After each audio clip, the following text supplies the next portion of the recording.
This podcast is part of the Deluxe Edition Network. To find other great shows on the network, head over to deluxeeditionnetwork.com. That's deluxeeditionnetwork.com.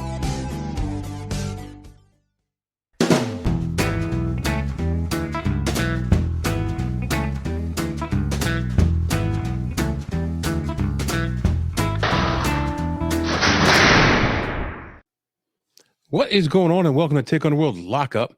This episode of Lockup, we will be focusing on what would not be considered a traditional prison full of criminals, but an area made to imprison the citizens who lived in that area. That area was the German Democratic Republic, better known as East Germany.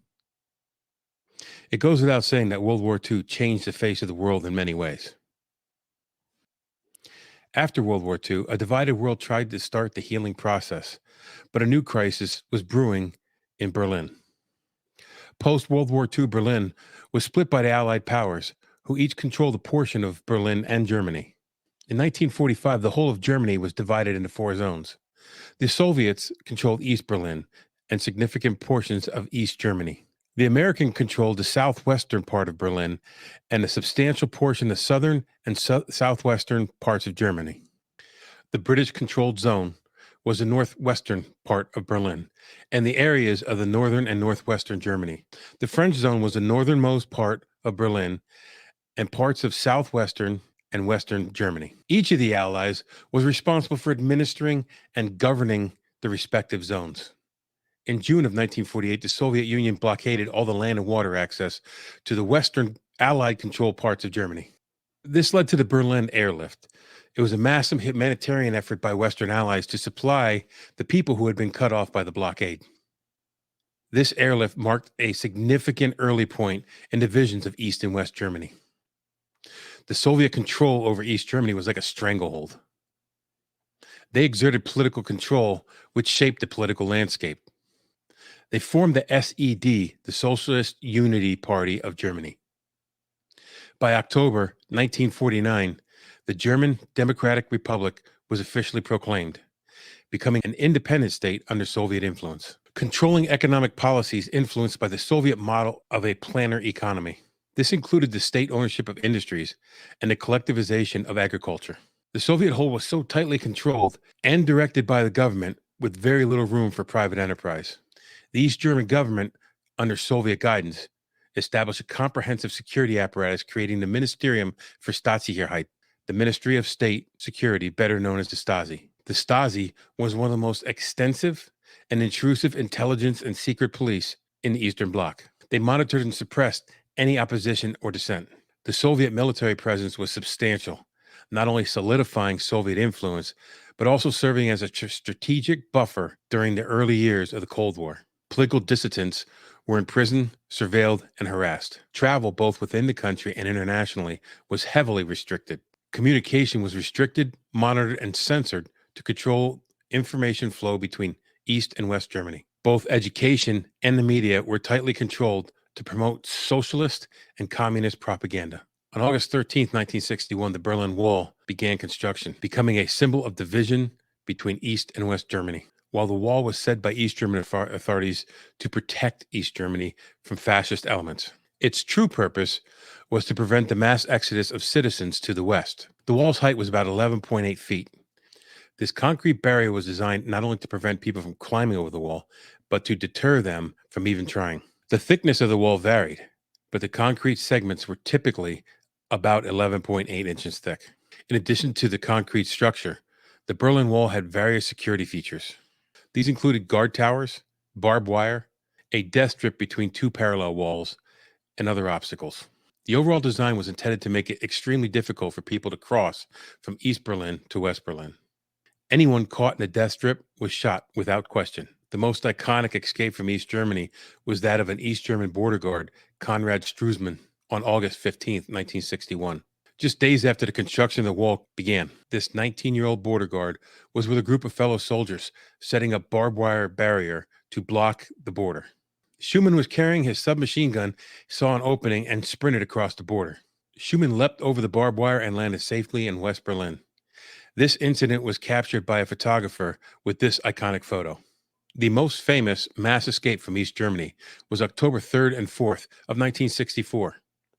About 57 East Berliners escaped to West Berlin via a tunnel. The tunnel was dug from a basement of an empty bakery at 97 Bernauer Straub in West Berlin to an old outhouse in the rear courtyard of 55 Sturlitzer Straub in East Berlin. The tunnel was dug 40 feet deep and about 475 feet long. It was so long and deep that fresh air became an issue while working. A vacuum placed at the opening was the only way to circulate fresh air into the tunnel. 35 West Berliners, including future astronaut Reinhard Furrer and many students from university in West Berlin, helped build the tunnel from April until October 1964. 120 East Berliners were contacted to plan the escape. The plan was a courier would bring them to the outhouse for escape. Among those 120 who were planning to escape was a Stasi collaborator.